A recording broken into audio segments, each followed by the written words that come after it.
शांततेत आंदोलन पार पाडून जिंकायचे समजून घ्या। मुख्यमंत्र्यांचं ऐकून आमच्या पोराचं पाणी बंद केलं, बाथरूम बंद केले, दुकानं बंद केले। तुम्ही जर पोरांना हाणलं तर तुमच्यामुळे अडचण येणार आहे। आम्ही शहा साहेबाला पण आणि मोदी साहेबाला पण अडचण येणार आहे। हे पण शब्द ध्यानात ठेवा, डाग लागणार आहे त्यांना तुमच्यामुळे। पोराला फक्त माझ्या बोर्ड लागता कामा नये हे मात्र तुम्ही समजून घ्या। मराठ्याचं वाटोळं नाही करू शकत तुम्ही आमच्या हक्काचं ओबीसीतलं आरक्षण आहे। मराठा आणि कुणबी एक कायदा पारित करा, तिन्ही गॅजेट लागू करा, तिन्ही गॅजेट अंमलबजावणी करून टाका। सगळे सोयरेला आता 1.5 वर्ष झाले ही अंमलबजावणी घ्या। तुम्ही मुंबईत फिरा, फक्त रस्ते अडू नका। आज दुसरा दिवस उपोषणाचा सरकारने आणि विशेष करून मुख्यमंत्री फडणवीस साहेबांनी सगळ्या मागण्याची अंमलबजावणी करणं आवश्यक आहे। ती अंमलबजावणी त्यांनी करावी, कारण उपोषणाच्या काळात 4थ्या दिवसापासून ऑटोमॅटिक तोंडाला पाणी यायला सुरू होतं।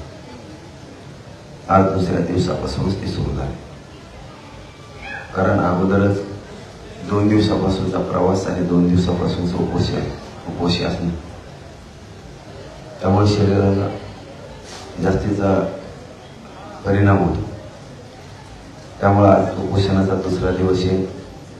सरकारला आमचं सांगणं आहे, मागण्याची अंमलबजावणी तात्काळ करा। गोरगरीब मराठ्यांना सन्मान द्या, त्यांचा अपमान करू नका।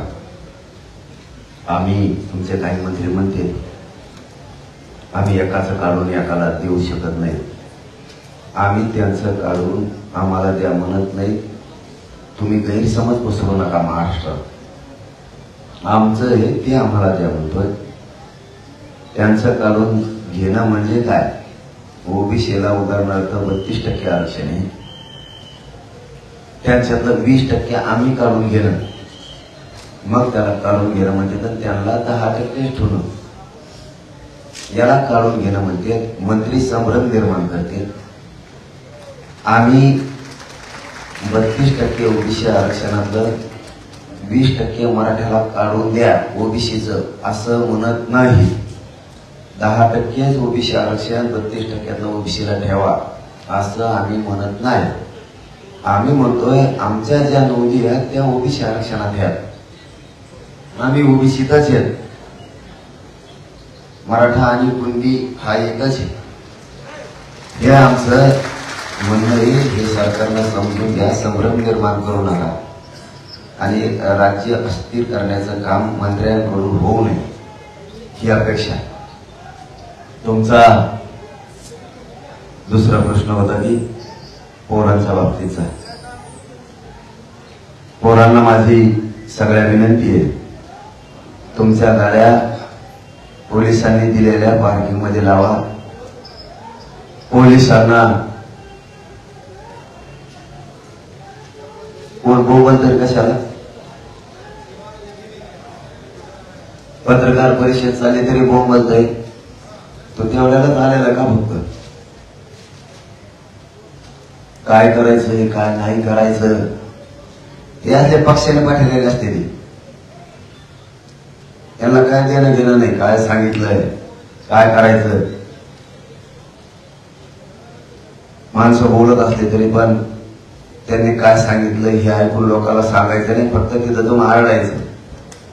यांनी का मुंबई बघितलेली नसती, या ते पक्षाचे चमचे असते आणि या त्या चमच्या अवलादीमुळं आपल्या गोरगरिबांच्या भविष्यावर अडचण येते। कारण यांना कधी समाज बाप नाही वाटला, यांना नेतेच बाप वाटले हमेशा। म्हणून आमच्यासारख्या 7 करोड गरीब मराठ्यांचं वाटलं झालं।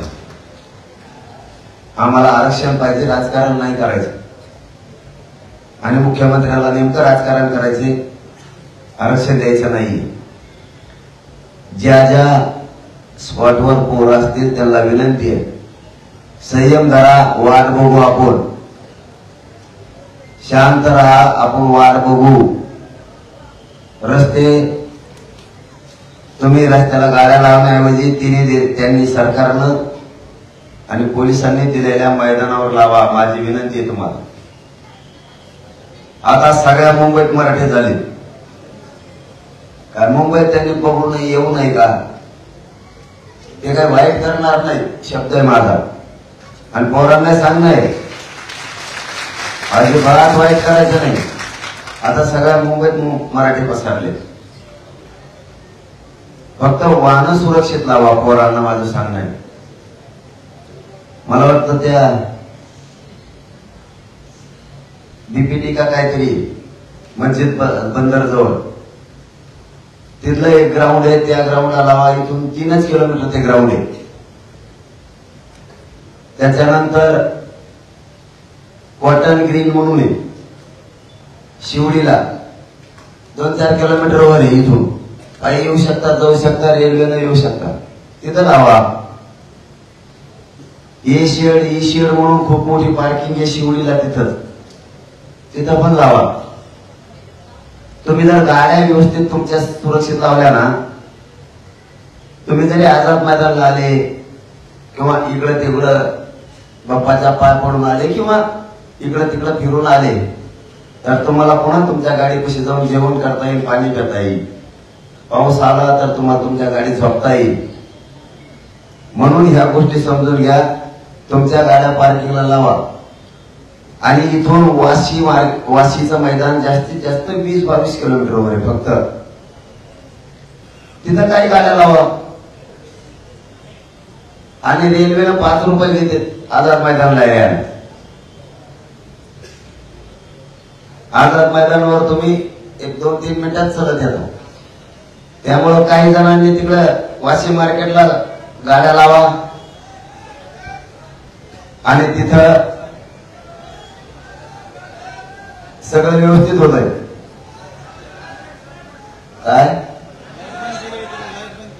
काय केलं? अँब्युलन्स आहे का नाही तर पुढं?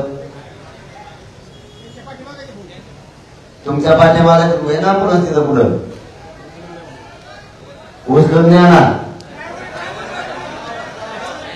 ड्रायव्हर जाय, डॉक्टर आहेत ना, डॉक्टर जा तिकडे. आपल्या डॉक्टर आणले का? आपले डॉक्टर घरी झोपले काय? गेले का? जा लवकर. डॉक्टर यायला लागले रे बरोबर. आपण बरं का काय अँब्युलन्स सांगा आणायला सांगितलं होतं ना? हा कुठे येतं मग? आली का? तिथे एका जागेवर 2-4 अँब्युलन्स घेऊन घ्यावा. तिकडे करेल आपल्या आताच जाऊन ठेवून म्हणा, म्हणजे तिथंच तपासता येईल. आपल्या पोरांनी सगळ्यांनी इथं जे ग्राउंडवर आहेत त्यांना सांगतो, तुम्हाला जर कोणाचा फोन आला तर त्यांना सांगा तिकडं मार्केटला गाड्या लावा आणि पायी या. शांततेत हे आंदोलन पार पाडून जिंकायचे, समजून घ्या. गोंधळ घालणाराचा काय उद्देश आहे मला नाही माहित, पण त्या गोंधळ घालणाऱ्याला सांगा की तुम्ही आंदोलनाची दिशा शांततेत ठेवा. सध्या बघू ना मजा किती दिवस काय करते ते देत का नाही, त्यांची काय इच्छा आहे. संयमानं शांततेनं राहा, सगळे माझी विनंती. आता कुठं आहे? काय कारण आहे? काय म्हणते ते कारण? मग आता ते देणं तर काम आहे ना. बीएमसीचा कोण असतो इथं? आयुक्त असतो का इकडं? मग आयुक्ताचं काम आहे ना. पोरं वैतागले बीएमसीच्या आणि महानगरपालिकेच्या. आणि पुढं बीएमसी महानगरपालिका एकच असं सीएसटी. बीएमसीच्या समोरचे आणि सीएसटीच्या समोरच्या पोरांना विनंती आहे, शांततेनं घ्या, नका मिळू देऊ. तुम्हाला जेवायला मिळालं नाही, तुम्हाला पाणी मिळू द्या नाही मुख्यमंत्री, कारण प्रशासक बसलेला असणार आहे सध्या. त्याच्यामुळे कंट्रोल सगळा मुख्यमंत्र्याचा असणार आहे. पण कधी ना कधी वेळ बदलत असती. तुम्ही रिटायर जरी झाले तरी आयुक्त साहेब सुट्टी देणार नाही, कारण मराठ्याच्या पोराचं पाणी तुम्ही बंद केलं. तुम्हाला वाटत असं मी नोकरीला मला कोणी काही करीत नाही. पण चांगल्या चांगल्याला जिरलेली आहे तर तुमचा काहीच विषय नाही. कधी ना काही बदल होत असतो. त्या टायमाला सगळा हिशोब होणार आहे. त्याचं नाव फक्त लिहून ठेवा, DMC आयुक्त कोण आहे. आपल्याला कामाला 10 वर्षाला 20 वर्षाला रिटायर झाल्यावर का होईना मुख्यमंत्र्यांचं ऐकून आमच्या पोराचं पाणी बंद केलं, बाथरूम बंद केले, दुकानं बंद केले. त्या DMCच्या पोरांना तिथं जमलेल्या आहे. आणि आणखी पुढे जमले CST पैसे जमलेल्या पोरांना विनंती होऊ दे हाल. बघू किती दिवस आपले हाल करतात. तुम्ही आपला आझाद मैदानाला या, तिथं शांतता ठेवा. पोलिसांनाही सांगतो पोरांना डवचू नका, विनाकारण त्रास देऊ नका.